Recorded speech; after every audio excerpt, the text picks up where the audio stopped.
Oh God. What just happened? It just crashed. Ah! Joe, mate, let's get you back on. I'm so sorry, people. So sorry. My phone just completely crashed. It just ended. I don't know why it just ended. It's never done that before. Let's see if we get Joe back on, folks. That is brutal. That is absolutely rubbish. Joe's joined here, so let's get Joe back on.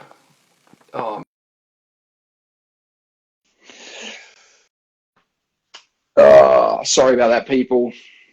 God, just when it was getting good as well. Absolutely rubbish. Let's see if we can get him back in. Here he is. Oh my No. God, mate! I'm so sorry. I don't know what happened. My Did it not, phone just went. did it not save?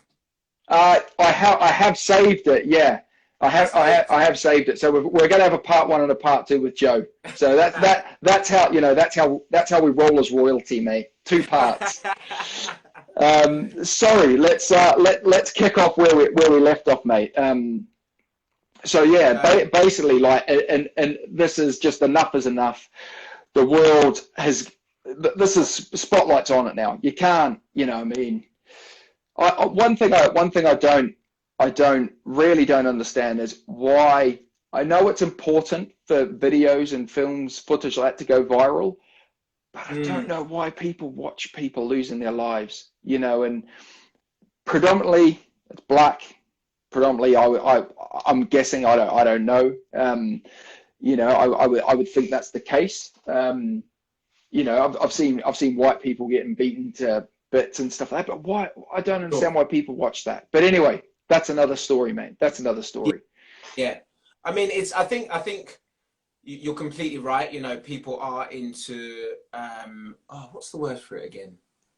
Like snuff. People are into snuff stuff, and it's weird and horrible.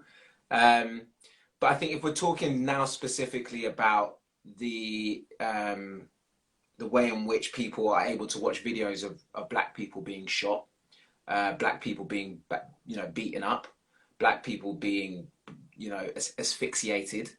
Um, it's because of the inherent dehumanization of the black body, and unfortunately, through that millennia, 500 years, 250 years, and 50 years of oppression and systematic abuse that we are speaking of, what happens is there becomes a disconnect between how white people view black people, subconsciously or otherwise. And that is where and it affects black people too, because we are indoctrinated and conditioned into the same system. So unless we are, you know, taught very strongly, what is going on around us, you very quickly fall into that trap. And even if you are aware about what's going on, the system has been so effective, so flawlessly executed, that there's almost nothing you can do about it. There's almost nothing you can do about it until the people who are exacting that system, until the people who have created white supremacy, which I again will repeat is a flawless system for what its gain was meant to be, until that is changed from the inside out, we will continue to experience what we are experiencing. And people will continue to experience the cognitive dissonance and the detachment and the lack of humanity for what it means to understand and empathize with someone's experience, because you haven't experienced it yourself, you've never needed to experience, and you are so conditioned to hate that person or despise that person or even detach from that person emotionally at its lowest level, um, you know, and not have a lack, and there be a lack of empathy. Because of, like, I repeat, I have white friends. Of course I have white friends. Do my white friends love me? Of course they love me. Do I love my white friends? Of course I do. But inherently their experience is very different, because the lens in which I see the world has two flips to it. I see it as both a black man and I see it as both and a white person. I inherently know more about the white experience to its core than my white friends will know about me as a black person and what it means to have the black experience, because they will never experience the idiosyncrasies that I experience on a day-to-day basis. And that is the problem, therein lies the issue. Therein lies the issue, let's call it on the ground, which is us as normal day-to-day human beings. If we're talking about, you know, that insidious subliminal racism, those, you know, those prejudices and those subliminal biases, it's just as horrific to the black experience and to a black person as it is if someone punched me in the face. All of which is I've experienced, you know. I'm pretty sure you can probably all tell that I'm not involved in criminal activities or haven't been involved in criminal activities. Listen, I'm a young man, we've all done stupid things, but you know, the fact that I, being me, have been arrested and none of my white friends have ever been arrested, yet we went to the same school, we went to the same places, we went to the same parties, we ate in the same places, yet none of them have ever been arrested, and I have. None of them have randomly been punched in the face when they've just been with their friends who are all white or who are all black. I have been in an experience where I'm walking around with my white friends and I'm the only person who gets punched. You know, and there's a plethora of experiences. My white friends will never experience someone say to them, I don't normally like black people, but you're all right. That's something I've experienced. Mm. So, you know, and it's a very difficult conversation to have because, again, because the system has been executed so efficiently over such a long period of time, you're trying to explain to the people who are doing it to you, who don't know that they're doing it to you in some cases. And again, we're just focusing on the sort of intrinsic biases here. We're not talking about overt racism. So you're trying to explain to someone that you're going, the way you have spoken to me, or the way you are treating me, or the way your parents are treating me, or the way your friends and your family are treating me, or what you guys think about me is dehumanizing and debilitating. And they go, what are you talking about? You're eating pasta at my dinner table. I'm like, yeah, I know, but you need to understand that the views you inherently have and the way in which the white supremacy system has said, look at black people, look at what they mean. They are animals. They are not human. They are slaves. They are below the white man.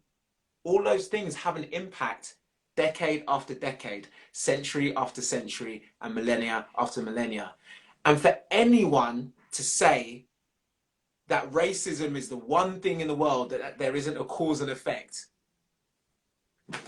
I don't know what else to say to that. Where there's an action, there's a reaction. Where there's a cause, there's an effect. And when you've had something happen for a millennia, those things don't just change overnight.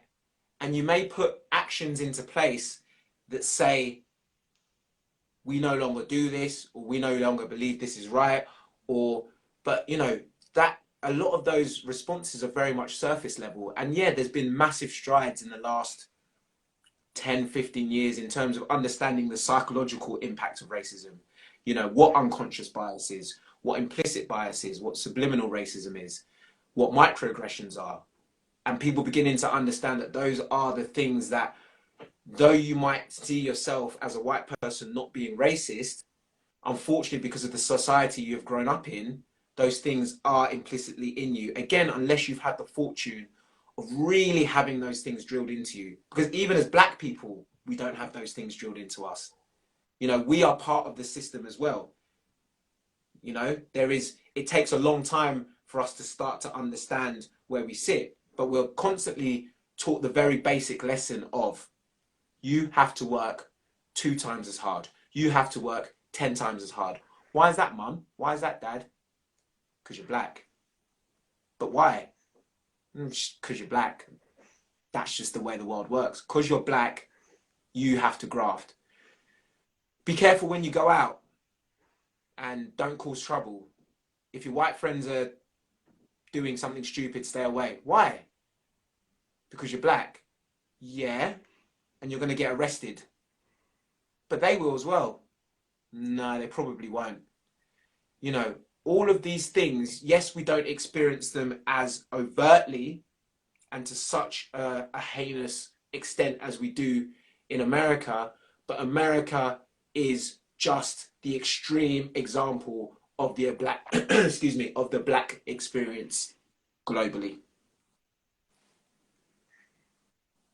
Yeah, like spot on, mate. I mean, I'm all with you on that. You know, you're saying in the last 10, 15 years, there's been a, you know, people are starting to understand the actions. I think of people just more, you know, people are generally caring a lot more. You know, we use very briefly use the, you know, the gay community, for example. You know, 20 years ago, if you came out and said you were a gay man, you know, it wasn't, you know, I think you would have really struggled to find friends, be valued in this society, and all these sorts of things. And like you say, you know, this is 20 years on, and it's incredible. You know, we've got amazing parades, and you know, it's you know, but I think people are still, you know, like if you're gay, you can flaunt it, you can put it out there now, you know, and that's fine. But it's still not okay, because there's still a massive percentage of people of you know, probably a certain age category that will never be okay. That's the way they're brought up, and that will never be okay. Like you know, if you're a man, you have to marry and you have to have kids and you have to have a lifetime job. You know, you can't be gay and you can't be black. Black people don't have value in this society. They, you know, and so I think it's a really interesting one. As I think now, as generations change, you know, like you say, this isn't going to be something that, you know, next week we're sorted now and everyone's skipping around clapping together and it's all good. You know, this is going to take a lot of very challenging conversations. People are going to have to admit they're wrong, you know, and swallow their pride and say they weren't right, and the way that I brought up wasn't right, and to have these views isn't okay. But I think in the next, you know, in the next couple of decades, we're going to be in quite a different place, because you're starting to emerge from those people that were brought up with a very, you know, very straight-laced view of the world and how you operate in society. And now, you know, just kind of, you know, like I'm 42 now, and my views have changed massively in my lifetime. I can see it changing hugely around me, which is for the positive, you know, absolutely. But there's you know, there's people my age, there's people younger that have still got these really, really bigoted, nasty views on not only black people, but the world outside of how they see it or how they visualize it.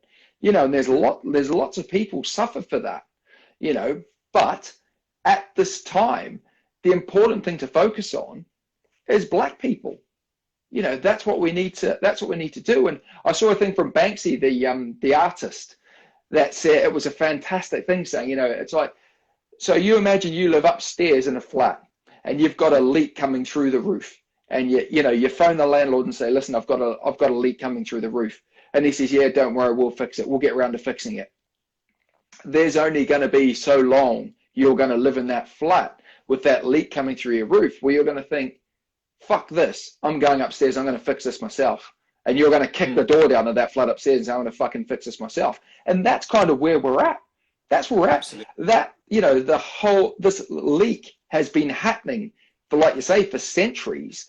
And now is the time for people to go, you know what, fuck this, I'm going to kick the door down, and we're going to take this to the main stage. You know, we're going to protest, and we're going to show people how much this means and how important this is. And we had a good conversation about how you felt when I asked you how you felt when there were people that were blatantly, in my opinion, that I could be completely wrong, people that are, you know, defacing monuments, government buildings. To me, it feels like for the sake of it, you know, because now they've, you know, this is a protest. It's supposed to be a peaceful protest. And again, I read a wonderful thing about protesting, and no protest really is peaceful. That's bollocks. That's not what you go to protest for. But yeah, there are that certain tiny percentage of people. We see it in football hooliganism, where they're not interested in the cause. They're just interested in the demolition and making a bad situation.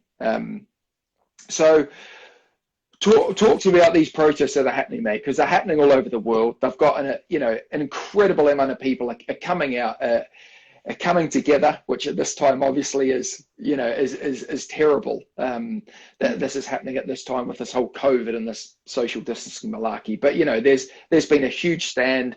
There's been some huge names in the world that have come out and jumped on the bandwagon. So how do you see? You're in London. How do you see the kind of state of affairs in London, and what can you say to people who are saying, well, those buggers deserve to be arrested, they deserve to go to prison, they're defacing things, they're doing this, they're doing that. Again, we spoke about behavior, the behavior behind behaviors, but I've done enough. There's enough questions there for you, mate. I'll let you crack on. I'm trying to use all the stuff I've learned from interview techniques to try and remember all the questions. So I think it's a brilliant segue. Your Banksy story, and I saw that post and it was brilliant. It was funny because a couple of friends sent me a message. They were like, "Isn't it weird that Banksy hasn't said anything yet?" And I said to Brie, "Oh yeah, I said, Brie, what do you reckon? Brie absolutely. So Brie's my partner. I'm talking to because Steve knows us all now, so I'm talking to him like we're having a chat. For anyone who doesn't know, Brie's my partner, and she was like, "Don't worry about Banksy." That was the first thing she said. Don't worry about Banksy. And lo and behold, literally the very next morning, Banksy had done his post with that incredible piece of art and his monologue, which was the analogy that you just recited. And that is a segue into what is going on with these protests. For far too long, black people globally have been raped, pillaged, looted, dehumanized, and been told that none of that stuff that is happening to them is actually happening to them. And across these centuries, there have been revolts, and we, black people, and anyone who supports any sort of civil rights or equality movement, these people are super important to us because these people have literally sacrificed their lives for the greater good of humanity, for civility. The first, the leaders of the civil rights movement, there's a comedian, I think his name's Michael Sayre or something like that. And I'm cherry picking some of the things he said, but the leaders of the civil rights movement wanted civility. They weren't even talking about equality. They were just like, can you be civil? Can you just let us be human beings? And white people were like, nah, can't have that. Can't give that to you, I think that the sacrifices that people have made through peaceful protests and through more violent means, let's not shirk the words, they have been necessary, because to be asked to meet violence and oppression exacted on you with peace and civility is a very, very hard thing to do. We spoke about this, the analogy I used at the time was someone's punching you constantly in the face and you've been brought up to say, you know what, I'm not going to fight back because that's not what you do. But you're being bopped in the face every single day. Bop, bop, bop, bop. You're bloodied, you're bruised. And every ounce of your human nature wants to fight back, but you've been told that's not the right thing to do. One day, your fight or flight is going to kick in. And at a certain point, you are going to fight. You're going to meet all those punches that you've been receiving continuously for 365 days. And you're going to go absolutely apeshit. You're going to lose your shit and you're going to say, no more. No more am I going to be punched in the face. And then no more am I going to be told every time I turn to someone and say, I'm being punched in the face. I turn to the person who's being punching me in the face. I turn to other people to say, help me, I'm being punched in the face, and not being heard. No more will I take that. Enough is enough, and I'm going to fight back, and I have to protect myself. So when people are looking at the acts of violence in of themselves, or the acts of looting, they shouldn't be saying these people are looting and that is not the way to do it, because killing black people and being racist and exacting white supremacy ideologies is not the way to do things. But you don't seem to care because it benefits you, or it's just easy for you to ignore. And that's the incredibly frustrating thing, is the tactic of deflection and delegitimization of the conversation. And that is part of, you know, what we were talking about with All Lives Matter. I put some notes here. Kimberly Jones, I don't know, some people may have seen the video of Kimberly Jones, who's an activist. Is she the no, sorry, that's all right. I've got my name confused. Sorry, carry on. Yeah, so Kimberly Jones is an activist. A video has been going viral of her, and she's basically trying to explain, again, using analogies, because you know, throughout my life, the weird thing about when you're talking about race is that people only seem to understand it when you use an analogy, which is in and of itself incredibly dehumanizing, that you don't have, for whatever reason, that level of empathy for me to just go, as a human being, I am suffering and experiencing this thing. Can you sympathize? And even better, can you empathize?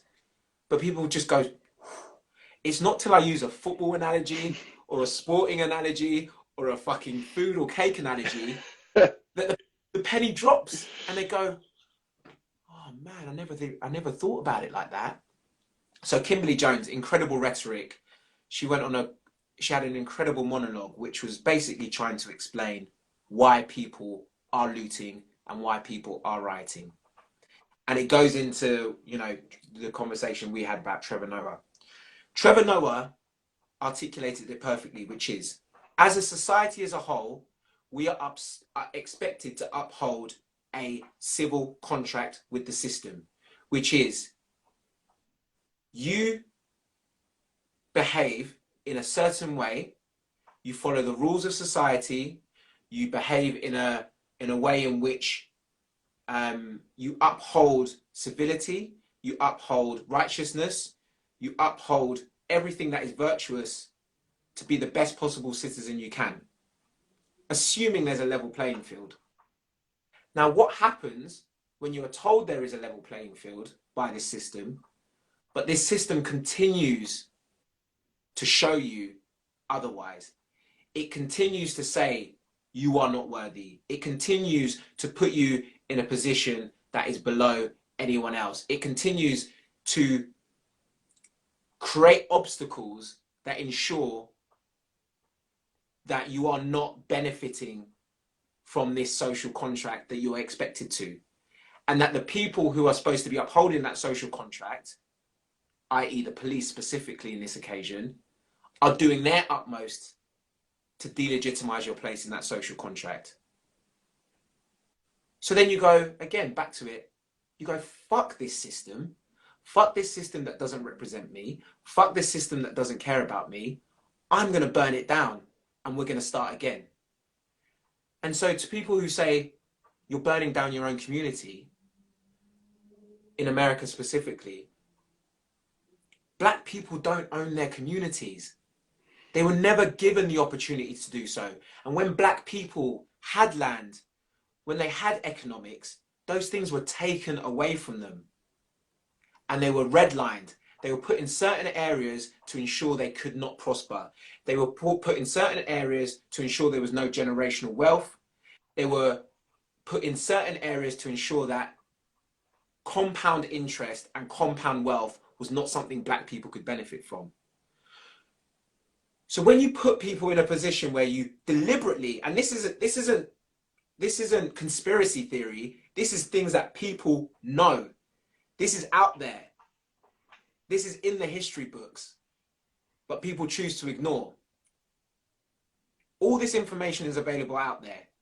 It's known that the UK government, it's known that the US government across the board have done these things to delegitimize black people across the board. But again, we're speaking about America specifically just now. So when people don't own their communities, they don't own their shops, the wealth doesn't circulate. Of course, at that point where they have an opportunity to burn down the system and say, enough is enough, we're fighting back, we don't want this anymore, they're going to do it. The question should be asking, why are people in a position to even benefit from looting? Why are people in a position to even benefit from rioting? Why are people feeling the necessity is there? Of course, anarchists exist in every social group, in every country. But in the main, you have people who are fighting. No one wants to be in the street fighting for their life, fighting for their very existence, fighting for civility and humanity, fighting for empathy.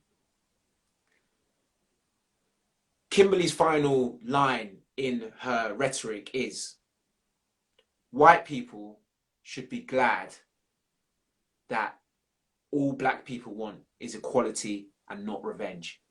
Yeah, absolutely, man. Imagine what we were fighting for now was revenge as opposed to equality. And that stuck with me. That line for the last 3 nights, 3 days has made me cry. I've watched it over and over again. Imagine black people wanted revenge and not equality. All black people across the globe, all the black diaspora across the globe are asking for, or are now fighting for, and will take. No longer is there going to be a conversation about, please look after me, please be nice to me, sir. Black people are saying, you know what? Enough is enough. Yes, there may be violence. Yes, there may be aggression, but people are upset. People are dying in the street. People have been dying in the street for 1,000 years, 500 years, 250 years, and 50 years, and to this very day. So, man, if you're the person who's going, yeah, but why are you pulling down a statue? If that is genuinely your response to 1,000 years worth of black bodies being left in the Atlantic Ocean, of black bodies being hung from trees, of black boys and black women being forced into a life of poverty, all because the white supremacist system deemed black people to be lesser 1,000 to 500 years ago. If that is your response, and you truly believe, like I said, that there is no cause and effect, and you truly believe there isn't an insidious and long-lasting effect to slavery, to colonialism, and to imperialism, then I wish you a good life. It's hard, isn't it, man? Because that, yeah, you know, you're not getting through to people, are you? You know, there's nothing you can say, there's nothing I can say to someone who's got that attitude that is going to change your attitude. You know, and that's a really sad place that, you know, to be in. You know, and you have to accept, like I said at the start of this, there's going to be some people that are going to have to look at themselves, me being one of them, and go, hey, that, you know, that wasn't okay then. It's definitely not okay now. But it's an absolute incredible time, Joe. It's a really incredible time, and I tell you what, mate, I think I've kept you on here for an hour, and I know, and I really respect the fact that, you know, you've got a lot of white friends who you've had this conversation with. So I really appreciate you coming on and sharing that with a lot of people on here as well. It's not easy to talk about, like you say, but you've been an absolute warrior tonight, I think, kind of putting your opinions across, and you know, and to be honest, I've seen nothing but love in the comments, which is I'm so grateful for. I was not very worried. I was a bit worried that we might get some idiots on here just kind of, you know, just devil's advocate kind of stuff and things. And that was never what the intention of this was about. You know, it was about to share your story and get an insight, and to give people an insight like me into your life and how things work for you. And it's, you know, it's been massively interesting, mate. I really appreciate it. One thing I do want to point out, though, one thing I would like to point out is that we've spoken a lot about the police and the police brutality. And I'd just like to point out that not all police are like that.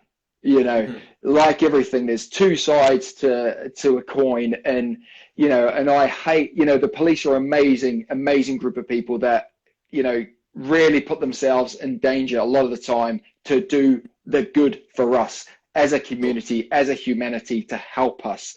Yes, there are some fucking horrible people that happen to wear that uniform, which take advantage, which we have seen, and unfortunately we will continue to see.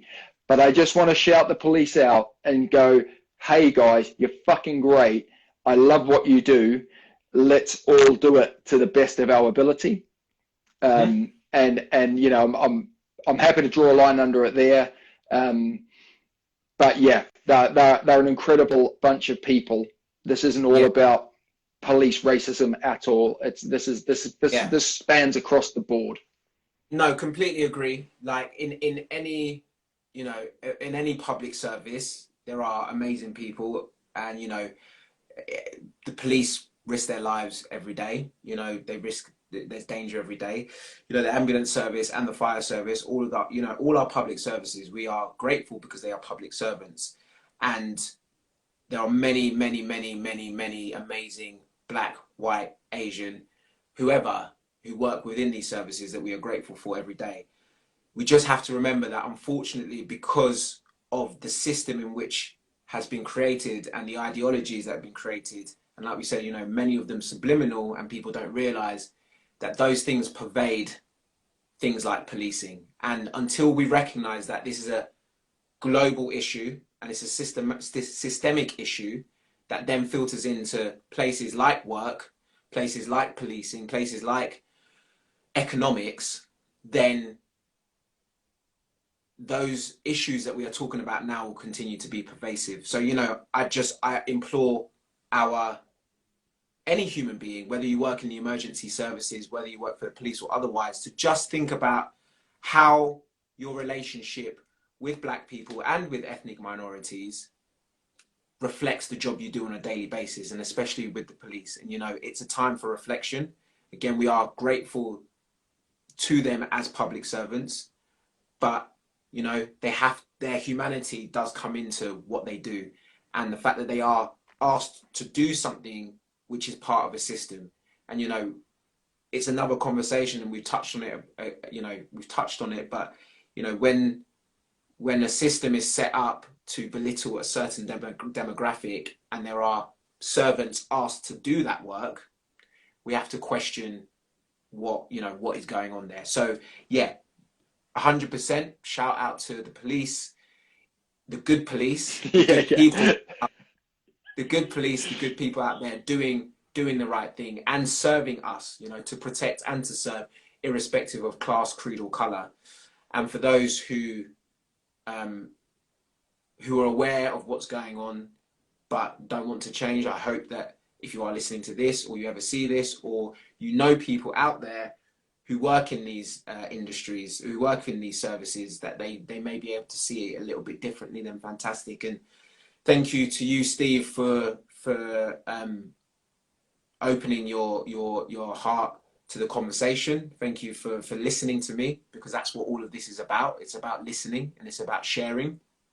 It's about action now. You know, it's conversation is a beautiful starting point, the most important starting point we could possibly ask for. And then we say, you know, from a white perspective, to my white friends, to my white family, what are you guys now going to do alongside me, your black friend, your black family, in this room and beyond, what are you going to do to help us stand shoulder to shoulder and bring, you know, equality, first of all,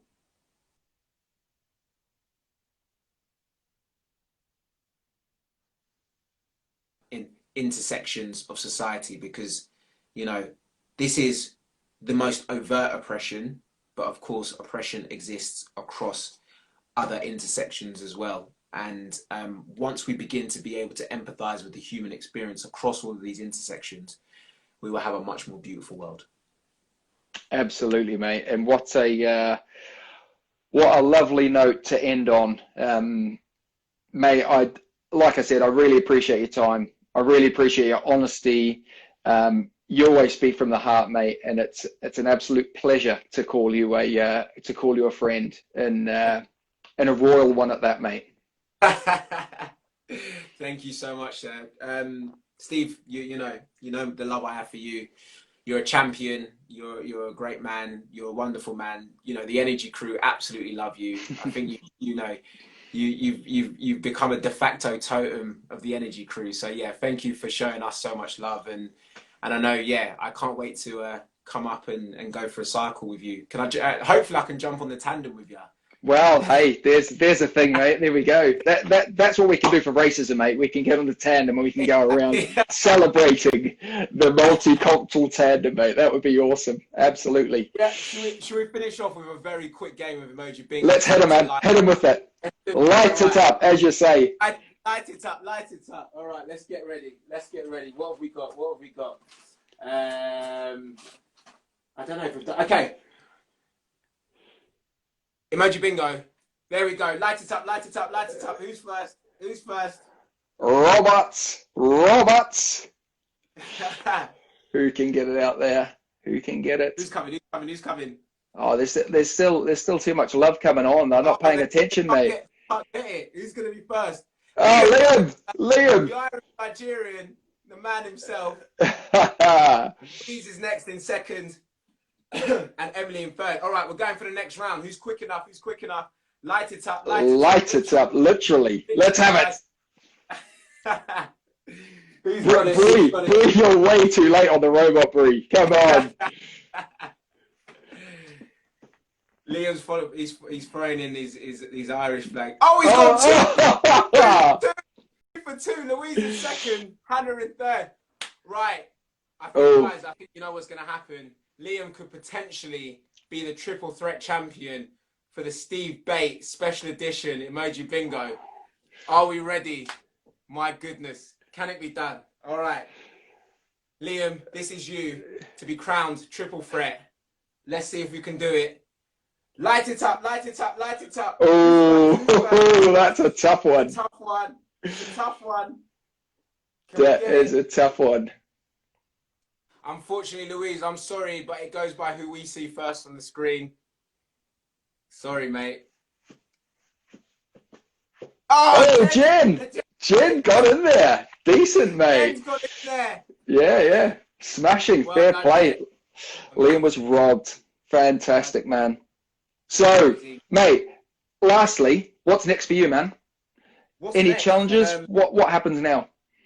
What next? First of all, I'm gonna come up and see you with Bree, and we're gonna go for a cycle, and we're gonna hang out. That's gonna be lovely, and I'm just gonna try and see as many. I need to put my bike together. That's what's gonna happen. I need to put my bike together. Take that out of the box. Energy Crew we've been working on what that is gonna look like moving forward, and how we're gonna create a wider and bigger community centered in cycling. So you know. Look out for the Energy Crew Cycling Club and look out for the Energy Crew community. That's going to be a wonderful thing. And we're really looking forward to, just connecting people to cycling. You know, I found cycling inadvertently and I fell in love with it, and I fell in love with the community. I was going to say I fell in love with you, which isn't a lie.